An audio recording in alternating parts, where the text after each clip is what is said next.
Welcome to the very first Rudolf Nureyev Memory and Legacy podcast. I'm Marjorie Cardwell, and Katherine, Farrell and I run the Rudolf Nureyev Memory and Legacy Facebook group.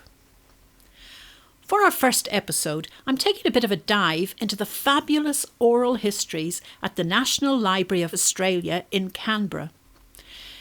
The library has graciously given us permission to use some extracts from interviews with some of Australia's greatest dancers, teachers and technical people who have first-hand memories of Rudolf. Rudolf's association with Australia started almost immediately after his defection from the Soviet Union in Paris 1961. His first job was at the Marquis de Cuevas Ballet, where he met Australian dancers Garth Welsh and Marilyn Jones and future directors of the Australian Ballet, Dame Peggy Van Praag and Sir Robert Helpman, or Bobby as he was known. Dame Peggy was working as a teacher at the Marquis de Cuevas and Sir Robert was doing choreography. It proved to be a long and influential relationship. Rudolf first paid a non-dancing visit to Australia in late 1962 and then danced with Margot Fonteyn and the Australian Ballet in a sensational and historical 1964 tour, which had the reviewers scratching for superlatives. He danced in Australia many times over the next 3 decades until his final tour just over a year before his death in 1993. We're going to hear from Lucette Aldous, Bill Akers, Kelvin Coe, Bryan Lawrence and Gailene Stock, who all worked with Rudolf and had some wonderful memories and insights. I encourage everyone to search for their work. Lucette, Kelvin and Gailene are all featured artists in Rudolf's marvellous 1973 film of the ballet Don Quixote, or Don Quixote as many dancers say. Kelvin Coe played Espada, Gailene Stock a girlfriend, and of course Lucette Aldous starred opposite Rudolf as Kitri. Sadly, all have passed away, and we are grateful to their interviewers Dr. Michelle Potter, AM, and Bill Stevens, OAM, both stalwarts of the arts in Australia and renowned dance writers. They are responsible for a treasure trove of interviews held at the National Library of Australia, which we dip into today. We'll start with Lucette Aldous AC, the New Zealand-born Australian ballerina who danced with the Ballet Rambert, the Festival Ballet and the Royal Ballet, before moving back to Australia in 1970, where she was a principal with the Australian Ballet. Along with her husband Alan Alder, she became a renowned teacher in Australia and was an advocate for the Boris Kanyasov floor bar system of training, as she mentions several times. Lucette passed away in 2021. She danced with Rudolf many times. She was, as I've mentioned, a terrific Kitri to Rudolf's Basilio in Don Quixote, both on stage and in the film. More on that later. First, let's hear about Lucette's earliest encounters with Rudolf and the not-so-smooth start to their wonderful working relationship. We take up the story in 1968. So after that, there was a very long tour coming up. That the Royal Ballet had been very clever. That Brunswick had always been able to secure maybe 2 months tour into Spain, Portugal, Italy, sometimes France, sometimes Holland. Well, they had a little bit of a think about things, and then I don't know who they negotiated with, but they did a package deal, and they had a good repertoire to show to these people in the opera houses around Europe. But then they said they added the bonus of Rudy and Margot would appear with the second company everywhere. So we got all the dates, of course, from Marseille to Lisbon to Bordeaux to Rome, you name it, we were there. So everybody was deliriously excited, and we were taking a pretty easy program, like monotones would be good out in the bullring somewhere. Macmillan's Concerto wasn't so easy. Midsummer Night's Dream, of course, was ideal. I can't very quickly think of other ballets we took, but all in all, Rudy thought that the third act of Raymonde would be ideal as the showstopper for the night. Oh, we did carry Giselle as well in that time. But then when Margot saw the schedule, she said, I can't do all these Raymondes and Giselle. She said, I have to think something. So Rudy immediately says, I will do my Nutcracker pas de deux Stiffer. Don't worry, Margot. So then they had another meeting, and John Field was there with Betty Anderson, who chose to not be just a friend at school, but somehow wanted to nurture me. He just felt a motherly thing for this innocent babe. And I was walking the stage called Covent Garden, and he's very excited. He said, you're going to do Nutcracker with Rudy on the tour. I said, you must be joking. She said, no, he doesn't have any rapport with Doreen, and she's got far too much in the repertoire. So I suggested you, and I said, Betty, I'll kill you.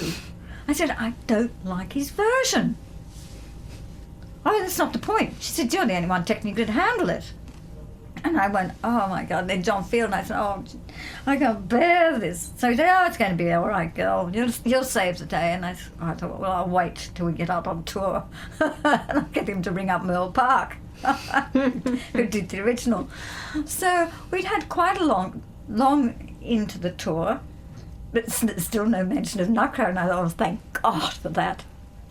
Anyway, there was one night we were in Italy, and Margot looked very tired, and really wasn't his best form. He just sort of dropped her on the point. Poor Margot's ankles just sort of went up and up, and she had ice buckets everywhere.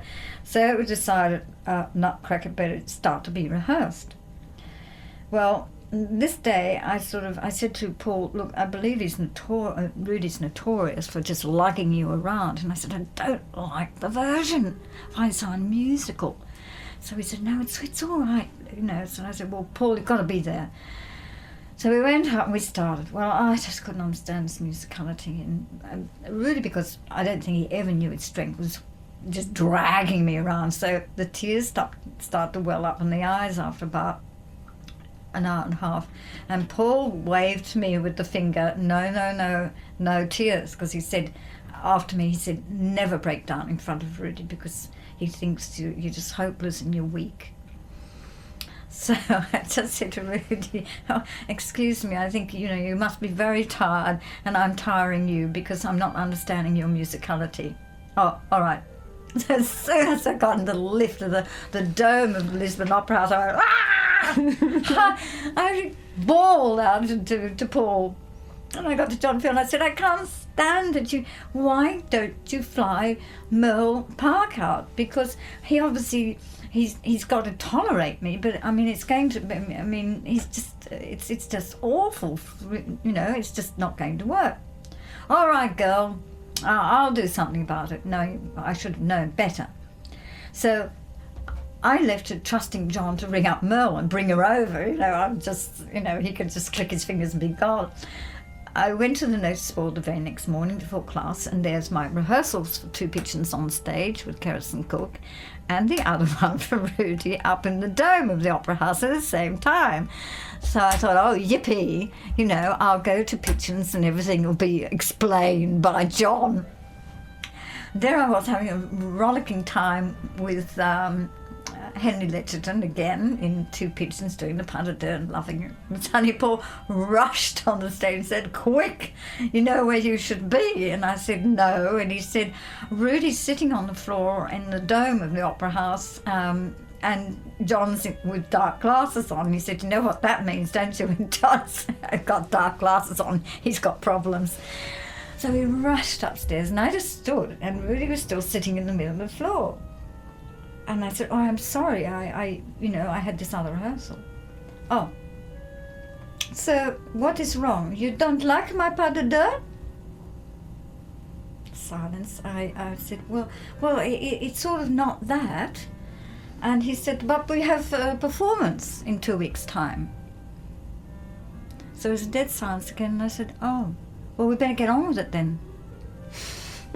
So we both, John, and that, to this day, I don't know it was obviously my way of saying, okay, the chips are down, and I don't want to tell you the reasons why. We better get on with it. So from that time on, that was the, ironically, that was going to lead to us doing Don Q, because again we were up in Manchester, and I think I was watching Margot and Attilio Labis.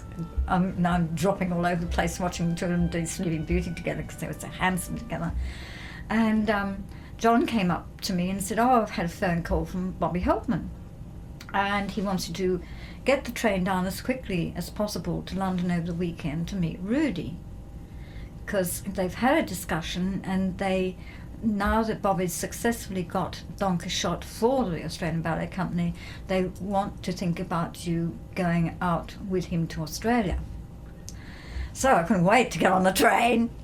And Rudy had his house just right near White Lodge in those days, and the deer park was right out front. So I was greeted and had a lovely lunch in his original Tudor dining setting. And all we discussed was, Rudy said, I have seen the version of Don Q you did for Rambert, and he said, I think you all danced very well, but he said, I didn't particularly like the version. I said, I don't blame you. But he said, you're happy to do my version? I said, gosh, yes, wonderful. And so Bobby was, clanking the gold jewellery everywhere, and he was pleased. So the deal was clinched then. More on Don Quixote later, lots more. But next let us hear from the remarkable Bill Akers AM, Technical Director and Director of Productions of the Australian Ballet, who was renowned worldwide for his brilliant lighting of ballets. He was also a very entertaining conversationalist, and he and his partner Roger Myers were friends and colleagues of Rudolf. Bill passed away in 2010. In this excerpt, he begins by talking about Leon Kellaway, the English-born dance teacher and character artist with the Australian Ballet. He had been in Anna Pavlova's company, and Bill reveals the deep respect Rudolf had for Leon, Robert Helpman, and other older dancers and teachers, which has been widely documented elsewhere as well. Can I just pick up on Leon Kellaway? Was that him we saw on a bit of footage last night? It was, yeah. What qualities did he bring? Le grandeur. Maina, when she arrived, immediately named it Le Professeur de la Danse. And Rudy and Margot, they would get off an aeroplane when they arrived in Australia and go straight to class with Leon. Even with the overhang, the jet lag and all the rest of that, they went straight to class. And Rudy would not go onto the stage unless Leon gave him. This is the thing that the Russians and I think people of that era have, is tremendous respect for the tradition of the older dancer who was Leon, after all, was a partner of Pavlova. And he had great knowledge. He could never remember anybody's name, and he used to go, that nice Russian boy they brought out here, what was his name? Rupert or something.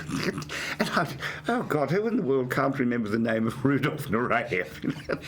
But Leon would say, hello, Ducky, how are you? And he would say, Maître. Of course, bow to him. Rudy paid him Rudy paid great reverence to Bobby as well, because, I know they had their differences and their rows over various things, but the point is, Rudolf had great reverence for people. He, despite the fact that he and I had many a brawl, he always, in effect, treated me with great respect, because I came through a school that he respected. And the first time that I ever saw him on the stage, we were sitting in, the Elizabethan Theatre, Newtown, and Peggy, we were sitting in the stalls, and he came onto the stage, and he looked out into the auditorium, and he said, honey, darling, come here. And I said, he's not actually talking to me. And she said, I think he is, dear. And I went down to the orchestra and I said, yes, Mr. Nureyev? And he said, when I'm dancing, you take away all the scenery. There's not enough room for me. And I said, yes, Mr. Nureyev. He said, thank you, honey, darling. But over the years we fought, but in the long run, like Roger Myers, Roger, he absolutely terrorised in the first program. later on, Roger became his manager, and he became a great friend of ours. Difficult, impossible, ridiculous in some ways, wonderful in many ways. I mean, the sides of these people, when they have great talent, and his temperament, one always had to understand that the temperament of Nureyev, which he took out on other people, was really anger against himself, that he wasn't as perfect as he wanted to be, and he always felt that he'd not been born with the right body. He always knew he was meant to do what he did, but he said to me, once again, but in Birmingham this day, I had been to see a film of The Sleeping Beauty with Yuri Soloviev in it, looking like Mae West, terrible makeup and all that. And he said to him, "What did you think of it?" And I said, "Well, he's a wonderful dancer, isn't he?" He said, "Yes, but like me, the three of us were at school together, like me and Vasiliev, Soloviev, we're all too short in the thigh." And if you look at Soloviev's thighs and Rudy's thighs and Vasiliev's thighs, he said 1-2 more inches on the leg. Classicism. Yeah. Because he used to look at Eric Bruhn, and Eric, of course, was the perfect dancer. I mean, the perfect body, the perfect face, the perfect gentleman. Entirely the opposite of Rudolf, who was like a caged animal, but a wonderful caged animal. Eric was just His Majesty. If ever there was a real prince on the stage, I'm sorry about that. He was the dancer's dancer, and tremendous fellow. But Rudy, of course, worshipped his school, the Danish school, and the elegance and charm of the whole thing. He was a prince, and Rudy was a magnificent peasant, and Margot was the Queen. That's all you can say. But, there's so many millions of stories about them, but they're personal stories, and I don't know that that's what you want to hear.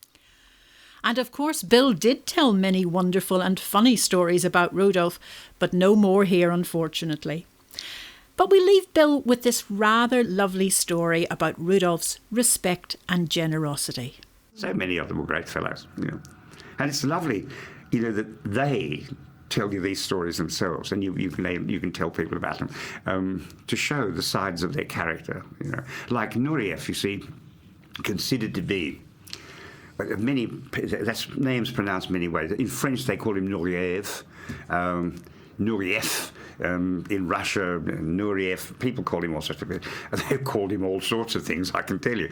But the thing is that he was always considered to be impossible, self-opinionated, tempestuous. He was all of those things. But Roger Myers was managing him at a time, and it came through. We were in London, and we came back, and Karzavina, the great Russian ballerina, Roger got through information that he had that Karzavina was practically destitute. She had no money. This great, great lady who was the head of the RA, she was all kinds of things like that. And he went to her and he said, "Broody, what can we do?" He said, "Karzavina is very ill and she is penniless." And he said, "Roger, she is not penniless. Everything I have is hers." And of course, who paid for all of Margot's bills at the end? Rudy. Not, that. These things, Bobby did things like that because, they'll broadcast themselves on the superficial level, all that, but nobody ever sees the other. Well, very few people are privileged to see the other sides of them. They're great people in many, many ways, and great privilege to know them. Kelvin Coe, OBE, was a beautiful principal dancer with the Australian Ballet, who was also a teacher, danced with the Festival Ballet and Sydney Dance Company, and was a spokesman for dancers' rights. He was another Australian who robustly acknowledged his gratitude to Rudolf. Michelle Potter spoke to him at the Fairfield Hospital in May 1992. Tragically, Kelvin died in July 1992, just months before Rudolf's own death in January 1993. Kelvin was one of the most prominent Australian artists to die of AIDS. What gave me the impetus to push on, and was also a ballet I enjoyed very much was Raymonda, and we were overseas on that first tour, and Rudy was rehearsing us, and I was just in the corps de ballet up to that point, and he was not happy with this boy in the soloist, because there was Margot, Rudy, and then 4 friends, two guys, 2 girls. And the boy kept mucking around all the time. And I can see what he did. He kept the guy going till the last minute and then put me in as punishment. Who for, you or the other guy? The other guy. Yeah. So, I jumped from being back row corps de ballet practically, I don't know where I was, to doing, like a starring role. And that was a really memorable experience.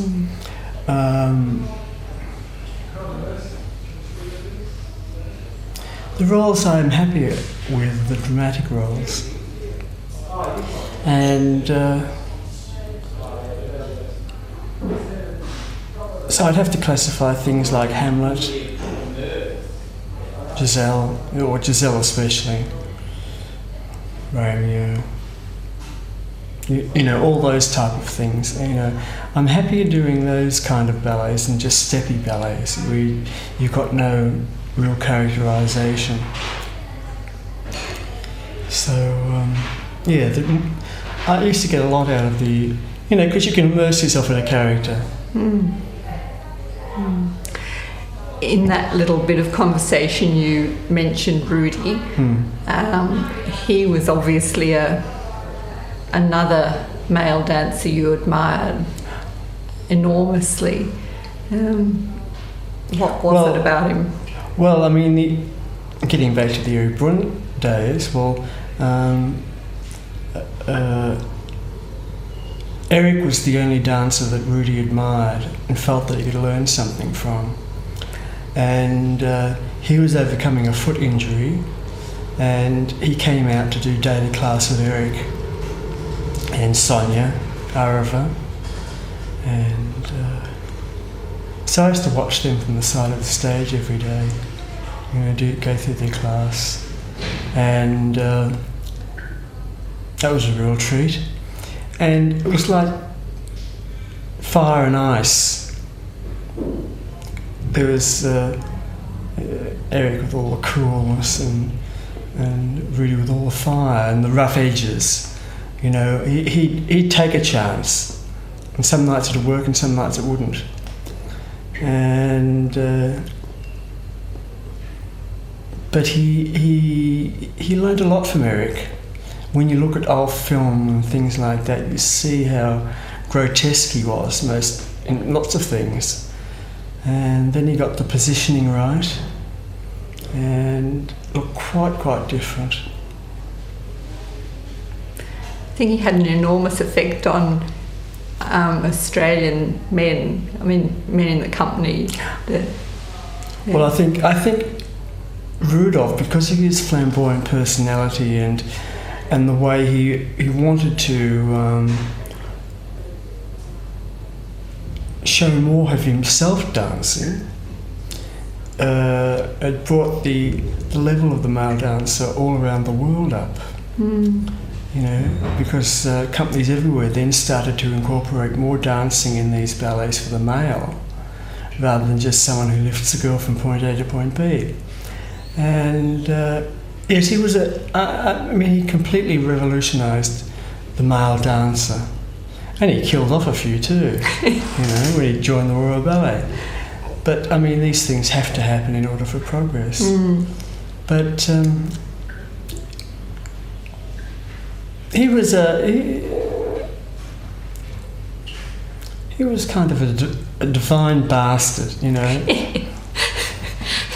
helped me an enormous amount. He pushed me along and looked after me, and And so I've got a lot to thank him for. But he's got that personality is very hard to contend with. You know, you love him one minute and you hate his guts the next. English-born Bryan Lawrence, who died in 2017, was a dancer with the Royal Ballet, principal dancer with the Australian Ballet and ballet teacher in Australia. He first encountered Nureyev when he was practising his role as a gypsy in Don Quixote. Nureyev watched him, laughed and told him, "You look like Fred Astaire. Where is the gypsy?" That's from the Sydney Morning Herald, July 13, 2017. Bryan was also reported to be one of the few who would stand up to Rudolf when he was cranky. Wearing his teaching hat here, Bryan pays tribute to Rudolf's remarkable qualities as a dancer and their far-reaching influence. But with the intensive training students, again, you've got to be careful, definitely, about this sort of thing. But when it gets to a certain stage, and a person has got the chance of making a career in it, then it comes to a point when you say, well, you have got to look as if you're turned out, even if you're not. And these things, I feel, you've got to push a bit, even if it might be doing a little bit of harm to the body. Now, I'm not perfectly turned out myself. And I know actually, when I started getting knee trouble was at the time that Nureyev came on the scene in England. And he worked like mad with and at this beautiful flat turnout. And it just made me think, God, it looks lovely, you know. I will try harder, you know. And this was, you know, I was an established dancer at that time, and I can remember working in class with my feet, turned out to be struggling to still keep my balance and control and everything. And I think, quite honestly, that that's probably what started my knee trouble, from that forcing of it. How much were you influenced by Nureyev? Did that? You just mentioned an established dancer at the time. Now he came on and he was a virtuoso, I suppose, and getting a lot of publicity. For established dancers, was that a good thing for the male dancers to say, wow, now they're taking notice of us and we can show how good we are? Or did they feel a bit threatened by the fact they had to work much harder? Or did things not change quite like that at all, that he was just considered a phenomenon? As far as the actual influence he had on dancers, I think it would be different for different dancers. And how much it would influence them would depend on what was in the dancer themselves. I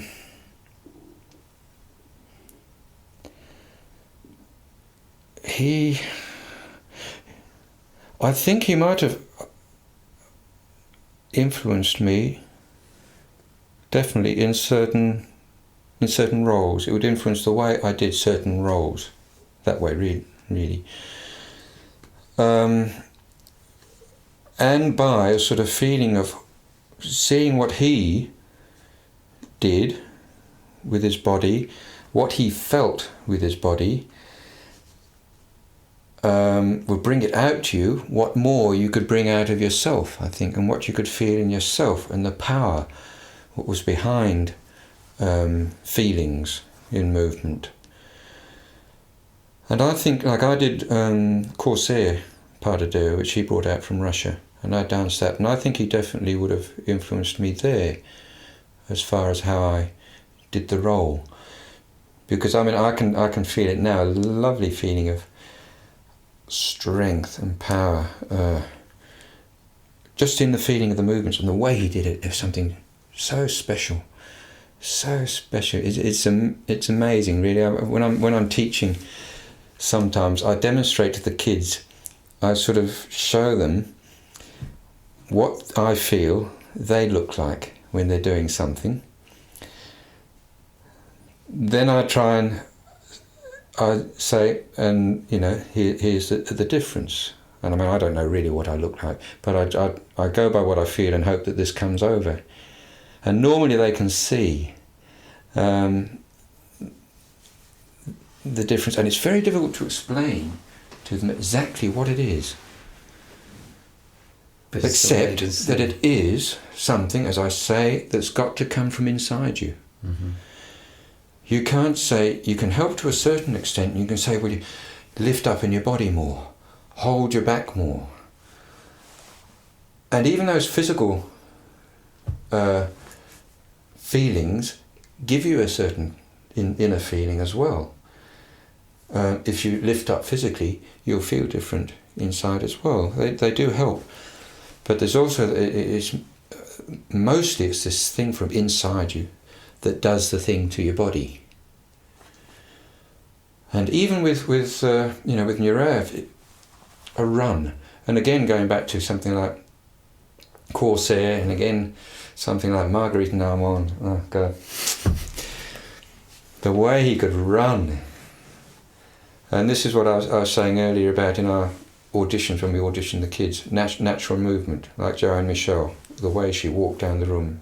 In that rehearsal we said, there's a dancer. The way she'd walk down the room. And the way Nureyev would run in Corsair, well, okay, Corsair he's a pirate, and the power and the force and the way he went round that stage and the sudden stop. Whereas you get someone else to do it, it doesn't mean a sausage, And these are the things I try to get out to the kids in my teaching. And I know normally when I'm explaining to them, I can see the eyes on me, and I can see that they're seeing something, and they're probably wanting to do this and feel this. And normally I get a glimmer out of them. And you're encouraged and say, well, that's miles better. And you can't expect the full thing. I mean, it took me donkey's years. It took me donkey's years through just experience and watching. Watching has a lot to do with it. Who else but then you've got to have it inside you as well. Right. Who else beside Nureyev influenced you then among the male dancers of the period that you were working? Look, I think you're influenced by all of them, or most of them to a certain extent. But I couldn't say in what I couldn't say in detail like that. It's, apart from someone like Nureyev, who had this real special animal quality, I suppose I'm thinking of in particular at the moment. Animal, wild, free, a freedom. Now I mentioned Marjorie Cardwell just now. The way he rushes on that stage with the cloak flying behind him, all the passion in the world, to me was something new that I hadn't seen before with other dancers. It really was. It was free, it was wild, it was real. It was real. Passion was real. Whereas I think with a lot of dancers, you see a sort of, it's put on, even if you don't know until you've seen the difference. Their acting is put on. It's not so much acting that you see with someone like Nureyev. It's pretty well the real thing. This is what so many said about Rudolf, and he talked about it himself, that he became his roles. He was certainly committed to getting the best out of himself and others. Gailene Stock, CBE AM, who died in 2014, was a principal ballerina of the Australian Ballet, the National Ballet of Canada, and the Royal Winnipeg Ballet, and director of the Royal Ballet School. She's remembered as a girlfriend in the film of Don Quixote. Gailene is another who stood up to Rudolf in her own unique way, and who benefited from his interest in her career, which she acknowledges here. For those who may not know, Don Quixote was filmed in about a month in some disused hangars at Essendon Airport, Melbourne, during one of Melbourne's typical, very hot summers. you danced in the Nureyev film of Don Quixote yes, too, yes, didn't you? yes, So yes. that might be worth just that spending was, a little bit of time. That was fun. Well, on. that was another thing, you know, we had to do that as well. So I really was completely exhausted by the end of the year because that was really demanding. And Nureyev wanted me to do the girlfriend and also one of the soloist roles in the Dryad scene. So it was doing a double role, you know. And so I said I would do it, but, you know, the conditions were so horrible at the airport where we made it. It was, you know, middle of summer. There were no dressing rooms. It was, you know, stinking hot in the airport hangar. Food was, you know, two airports away virtually. You had to run. When the food break came, you know, you had to run across to get there. We had masses of extras who got there first, of course, and ate everything.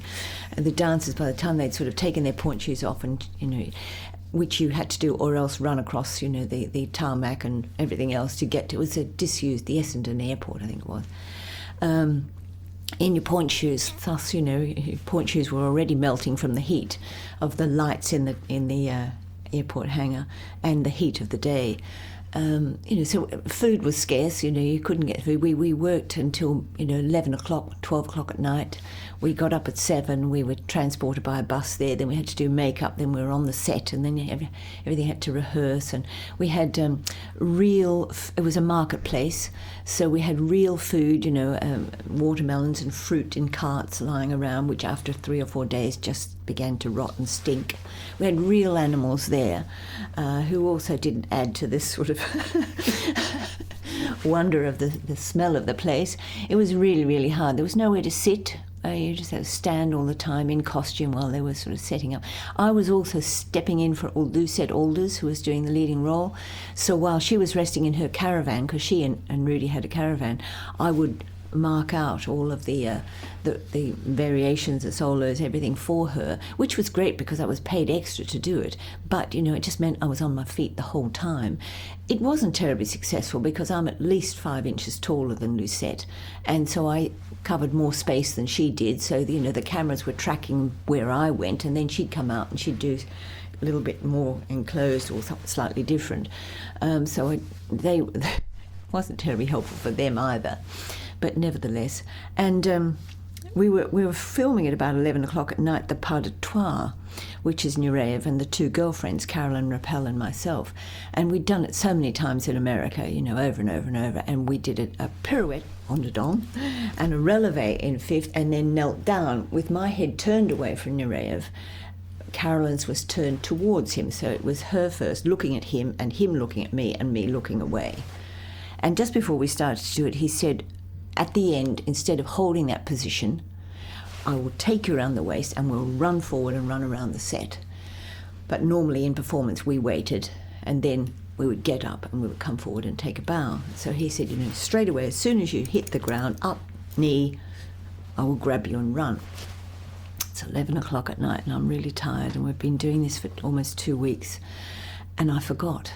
So when he went to grab me, I'm still looking away and didn't respond quickly enough, and I ruined the take. And he was furious. And we had these heavy chains around our necks as we danced, which swung around all the time. And he grabbed me by the chain, and he picked me up and he dragged me around the set by the chains, you know, the chains biting into the back of my neck and, you know, making it very red. And anyway, the crew were horrified, you know, and then he screamed out, "Stupid bitch," and, you know, quite a bit more than that. And I said, I'm sorry, I forgot. And we do again. And the crew said, no, it's 11 o'clock at night, everyone's tired, we're going to leave it. He said, no, we do again. And they wouldn't. So anyway, the chains broke, you know, around my neck broke, because he pulled so hard, he snapped them in half. So he had to accept that the crew would not do it again, and it was a break. So we went home that night, and next morning up we get at 7 and in we come. No classes or anything, just, you know, no classes. And he said, we do the pas de trois again. And they said, not until you apologise. And they would not do it until he apologised. And he hated it, but he had to apologise to me. Anyway, we did it again, minus the gold chains. So because we had no more. So if you ever look at the video, you'll see the girlfriends have chains around their neck until the pas de trois, and then they've disappeared. No continuity No there. continuity there. But anyway, I said after that, when we finished the next day, and I said, I'm not doing the other role. I've had enough. I'm leaving the company. I've had enough, and I'm going. And so I didn't do the other role. That was no big deal. He called on the other girl that was to do it, and that's it. But, distressingly enough, I had lost my Marcasite watch while I was there, which my parents had given me for my 21st birthday. I had to ring up. I was insured, and it wasn't terribly expensive, but it was very sentimental value. In order to put a claim in the insurance, I had to ring up and tell the police that I'd lost it, where I'd lost it, and et cetera, et cetera. So I did ring that up and reported it. And so they rang me my first day after the filming had stopped, where I could sleep in, and they rang me first thing in the morning to more details about this Marcasite watch, which was lost. Oh, yes, it's Marcasite. I was in the airport hangar, and I was rehearsing. I left it so and so. Do you suspect anybody of stealing it? I said, yes, Rudolf Nureyev. And I just was doing it for a joke and expecting that they would laugh, and they said, how do you spell that? So I spelled it out for them, thinking I shouldn't be doing this. Hung up and went back to sleep. They went to the set and they questioned him. And the rest of the company told me that 2 policemen turned up and they asked for Rudolf Nureyev, and they took him aside and they were questioning him over a stolen watch. Oh my God. Anyway, I had finished so I thought, all right. So I have to go on now, but we can go back to link up this story. I sent off a couple of letters to Canada because I was very interested in joining the Royal Winnipeg Ballet. But I thought I'd send one off to the National Ballet of Canada as well. Don't put all your eggs in one basket. Asking them if they had any vacancies. And Celia Franco was the director of the National Ballet of Canada. And she thought, this girl, Australian girl, and we've actually got Nureyev with us at the moment, performing as a guest artist. Let's ask him what he thinks of her. He must know her. He's just been in Australia. So she takes the letter to Nureyev and she said, I've just had an application from a young Australian girl that you probably know. And he looked at the letter and he read and he said, take her. That was it. And she did. And she told me the story, and I couldn't believe it because he'd just been questioned by the police. But he still said, take her. So I got the job. I also got offered a job with the Royal Winnipeg Ballet, but I weighed it up. Gary and I were going around together at the time, and it was another reason why I thought I should get away, because he's 5 years younger than me. It was getting too involved. Well, I loved him, but I thought, this is not the right thing for him, I'm sort of coming to the end of my career. He's just coming to the beginning of his. He's 5 years younger, maybe out of sight, out of mind. And so I thought, best to move on. When I told him I was going to Canada, he was devastated, and he said, I'll come and get you. And I went, oh yes, well, we'll see. But he did.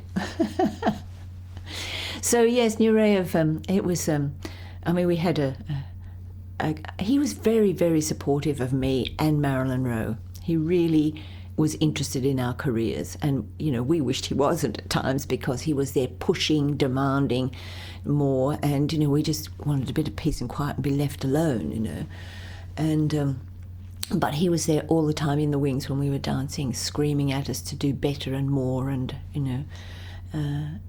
when he wasn't there, I realised that how much I had lifted the game because he expected it, and so I had to do that without him as well. So I always.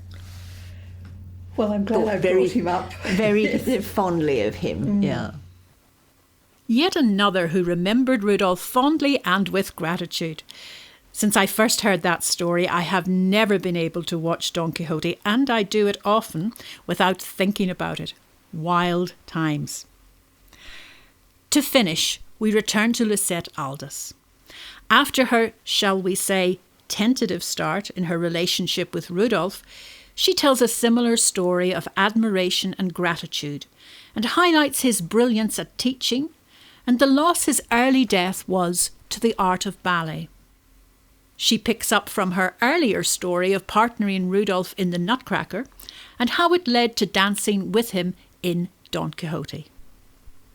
Yes, so the marvellous thing that accidentally having to do Nutcracker was finally a plus for all of us. All of us, yes. Bobby, Rudy, myself. So negotiations went on, and everything seemed to dovetail in perfectly, because with the Royal on their touring, there was a lot of, ironically, there was some time that I was able to be released and just work with Rudy in London, because what happened, he'd done the Don Quixote production firstly in Vienna. So he got the ballet master who knew the production backwards to go out to Australia ahead of him and reproduce absolutely everything whilst I learnt Kitri in London. And most time it had to be at night because Rudy van Danzig had come over to create ropes of time for Rudy. And Rudy said at the time, he said, "You don't understand, Lucette, that how excited I am that this is about the first thing that's ever been created for me." He said, "People think I want to do everything I know," and he said, "I yearn for somebody to do something created on me." And I went, "Oh wow, I never thought somebody would go begging like that," you know. So but they were very exciting times, and he you know, I realized how patient he was with me. The execution of steps, that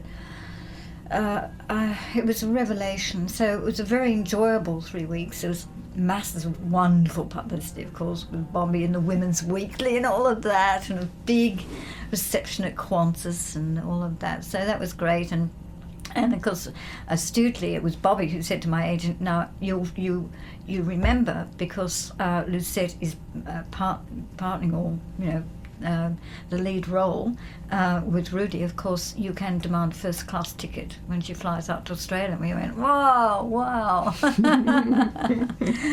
So that was a plus as well. And of course, I didn't realise at the time the build-up in Australia was phenomenal, because, you know, it was the international premiere of Don Quixote in Adelaide. And I mean, that theatre wasn't exactly glamorous in those days. It was quite a tiny stage, what I can remember. But all the London critics, the ones that I feared as well as loved, they all were out there in Adelaide for the festival that Bobby was running that time. Judi Dench was out, Benjamin Britten. I mean, it was a wonderful festival, and people coming from New Zealand and everywhere. So when Rudy and I finally came to the Oz Ballet in the old Flemington studios, I had heard about Leon Calloway and his lovely classes, so I went in there and had class before I met the company. So our rehearsals were wonderful with the Oz Ballet, and mainly because they didn't realise that, and deep down inside, I always had I used to have these blanks on stage sometimes, so with nerves, I don't know what. So it was like when I first did Don Quixote at Sadler's Wells, like my confidence for 32 Fuertes.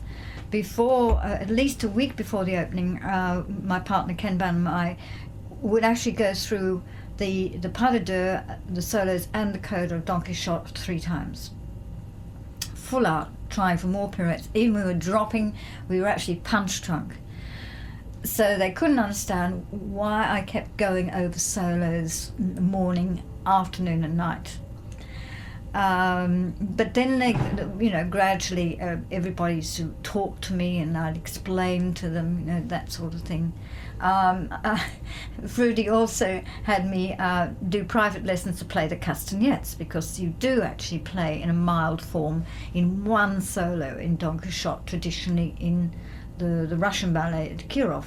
But you're schooled in that from the age of 12. I'm trying to clank away at the age of 28. So here I am trying to do my castanet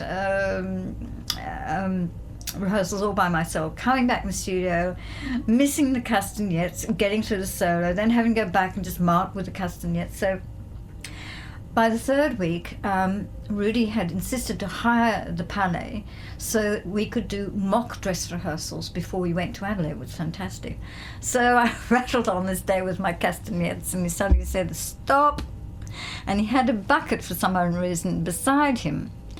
And he beckoned me over, and he was sitting on the chair, and he said, "Hold out your hands." So he very delicately just slid the castanets off and dropped them into the bucket and said, "Now dance solo." So that was about my worst experience of donkey shot. Otherwise, the whole thing was very exciting, and it was just marvellous. The next day after the opening, that Bobby had got onto the phone to Sol Hurok immediately saying, "You heard about the wonderful premiere of Don Q." So then Sol Hurok was totally taken aback, but Bobby knew exactly what he was going to do and was going to get it. And so, within weeks, the tour for America was virtually nearly on, except a couple of principals weren't very happy that, of course, Rudy always insists on dancing every night, which meant a couple of the ballerinas wouldn't have a look in. I mean, they just would have to go doing minor roles for 63 performances.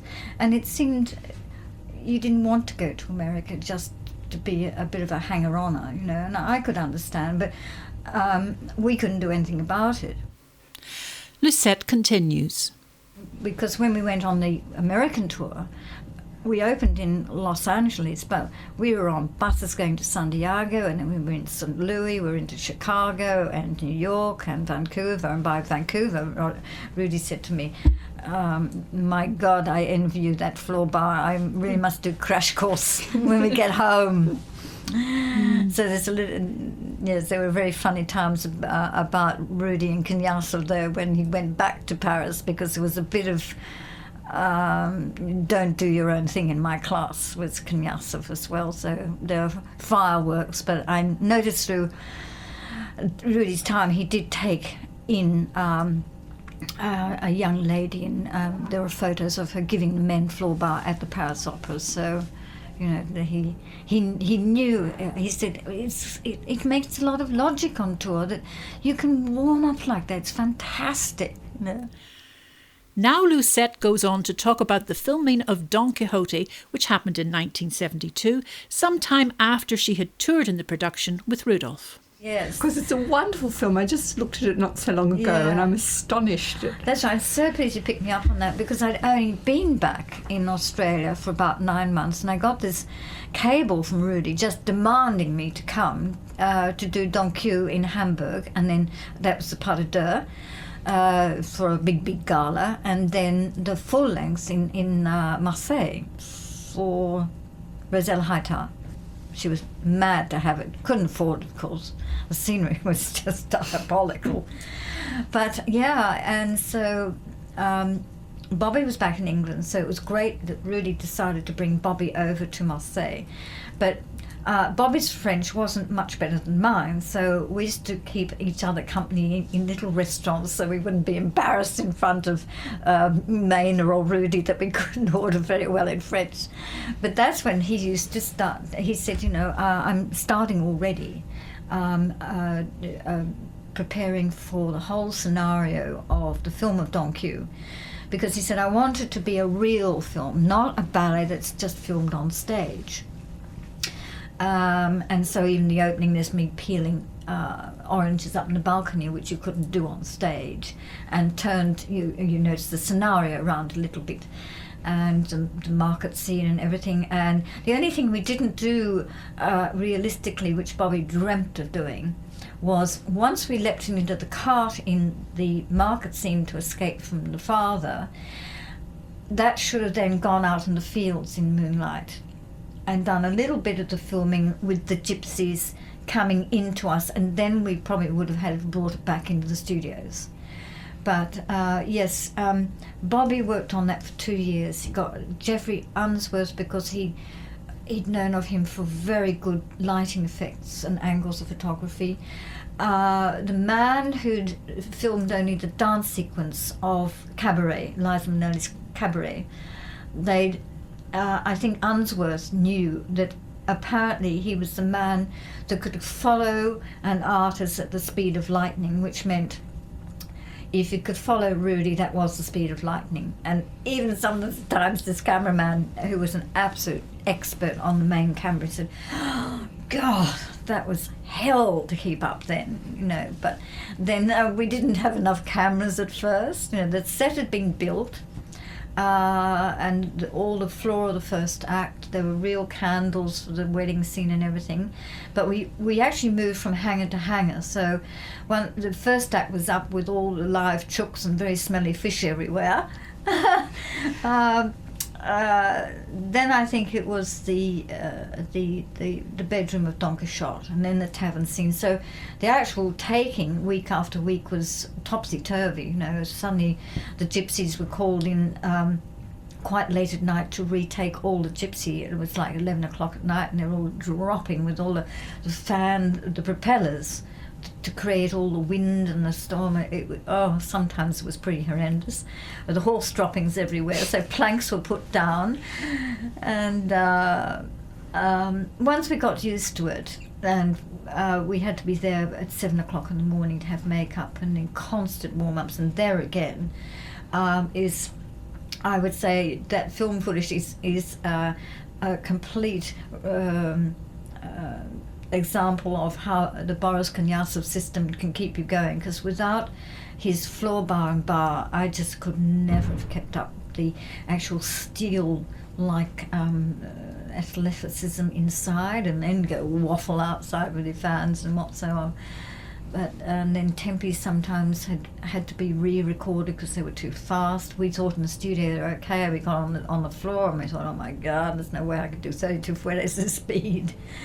So, and also Rudy had, by some oversight, he'd signed up a week earlier than he thought to go back to, I think it was either New York or Paris, and to do, you know, like 5 nights of Sleeping Beauty. So our filming had to be condensed into 5 weeks and not 6 weeks. So that was pretty murderous.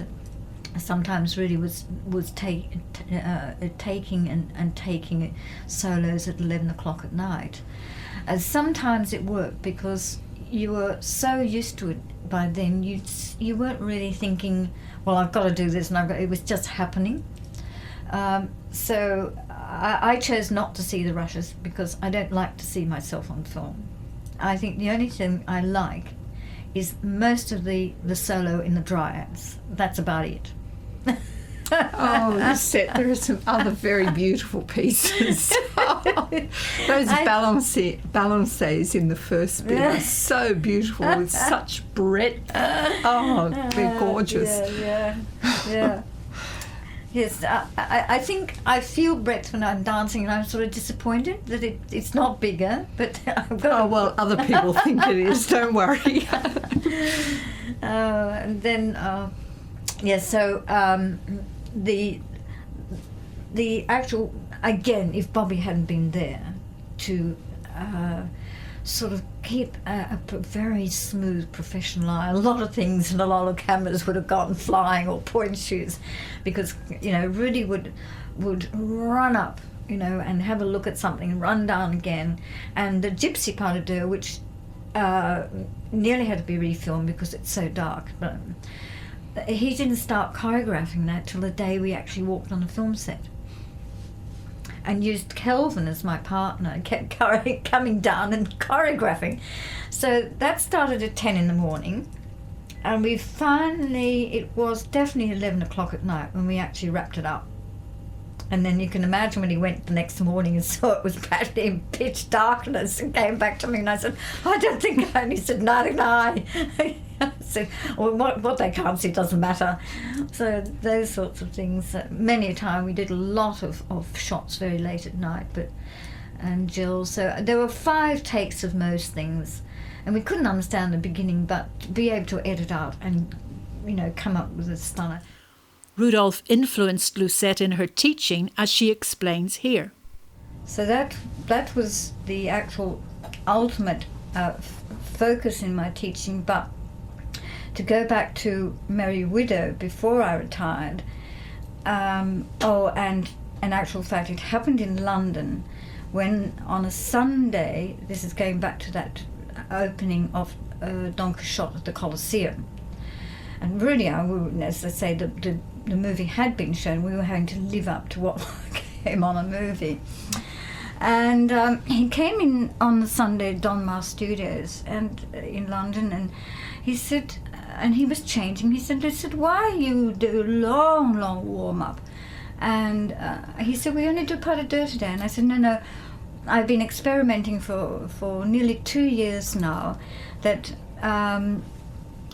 when I retire, I want to remember all the work that I've learned from all my teachers, which I've mentioned practically every single one that had tremendous influence on me. And he said, well, you've had Royal Ballet, you've had Paris Opera, you've been to great teachers in New York with me. He said, don't retire until you've been to what he called his nursemates in Russia. And I said, oh, yes, because I said, I would love to teach how Vera Volkova teaches. He said, there you go. So it happened during Merry Widow, of course, that Alan didn't really have a lot. And Bobby helped him and said, look, although you've made a big stamp on Widow, he said, we can afford to run this Merry Widow because we're just going to fill the houses at the Sydney Opera House. Why don't you see now, with our blessing, see if you can get to Russia for 4 to 5 months. So Alan and I jumped at it. We thought, wow, this is fantastic. So a pianist had been accepted, but it took 6 months negotiation because the Russian side have had to contact their cultural people in Moscow. Oh God, it seemed forever. However, it came through, and then we were on the plane down to Leningrad. And so we had to wait a fair amount till the third secretary was in Moscow, was in charge of all the things we had to do, and the red tape was horrendous. So we were able to get to the company, but we kept saying, it's the school we want. No, you have to have another paper. So we're hanging in there for another 3 weeks. In the meantime, fortunately, Alan was in the male class at the Kirov Theatre, because it's up in the Dome, all the studios there. And I was in Nelly Kukapkina's class, and she's the other ballerina who staged the last production of La Bayadère with Rudolf Nureyev at the Paris Opera. Mm-hmm. So she was my main teacher at the Kirov company. So that was, and Irina Kopolkov was in class, and this was mind-boggling, but I kept saying, no, I want to be a teacher, and I kept pushing, more pirouettes, higher battement jetés. But then Dudinskaya came in for a rehearsal of Paquita, and I looked across, and fortunately she'd come to Rambert as a guest teacher for a little bit, and Royal Ballet, and suddenly she recognized me, and she said, oh, Lucette. She said, we are all in New York and we see Don Quixote movie. It's wonderful. And I went, oh, not as good as all you wonderful. And they said, well, what we think is fantastic is that the choreography is so pure, but all the change that Rudy's done is just exciting. And they said, oh, all those beautiful costumes we die for, because they still got their terrible old production. So Dudinskaya smuggled me into the school because we still didn't have the papers, and Sergeyev, her husband, was actually the director of the school in those days. So I used to go up in a little lift up the back staircase and the long corridors and da-da-da. So what Dudinskaya said. She really saw, because of this close association with Nureyev, she really very much wanted to put me under her wing and get as much of the pure Vaganova education into my brain and body. The graduation is horrendous, what they have to do, like Paquita and things. They're only 17. But they again prepare for nearly 3 to 6 months is this intensive training for what they do as a public performance, because they're actually, of course, performing principal roles at their graduation.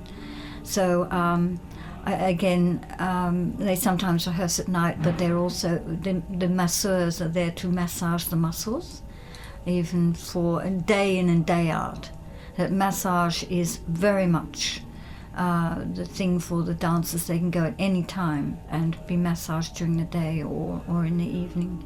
And I think that's a big plus. And that's why I believe that ballerinas there, like Irina Kopakova, have always danced till they're 50 years of age, and they are still on full form. Like Nelly Gapkano could do 32 fuetes, and she was aged 48. And I'm going, oh my God, I'm only 32.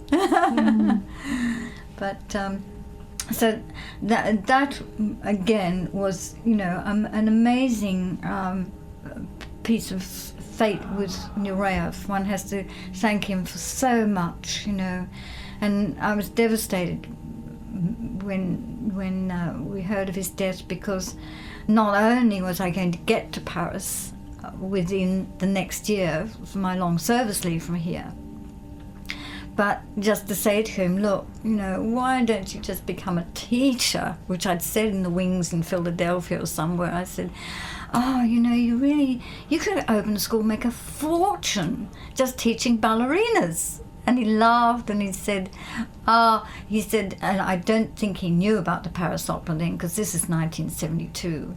And he said, no, I want to be director of big opera house.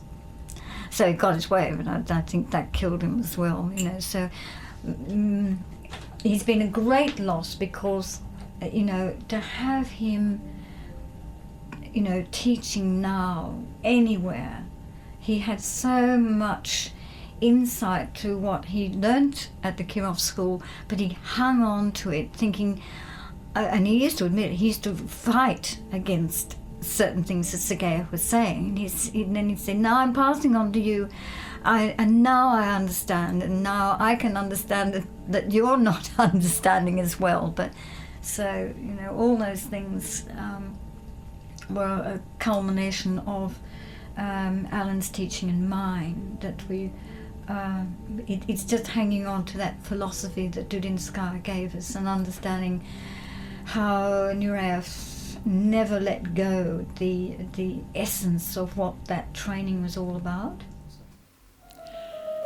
That's all we have time for today, but I encourage you, if you can, to visit the National Library of Australia's online oral histories.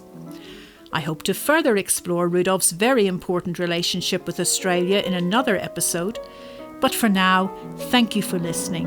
And thank you to Bill Stevens, Michelle Potter, all the great interviewees who are no longer with us, and of course the National Library of Australia. You can find Rudolf Nureyev Memory and Legacy on Facebook, where we share memories, photos, articles, clips and more honouring the maestro Rudolf Nureyev, who was a gift to the world.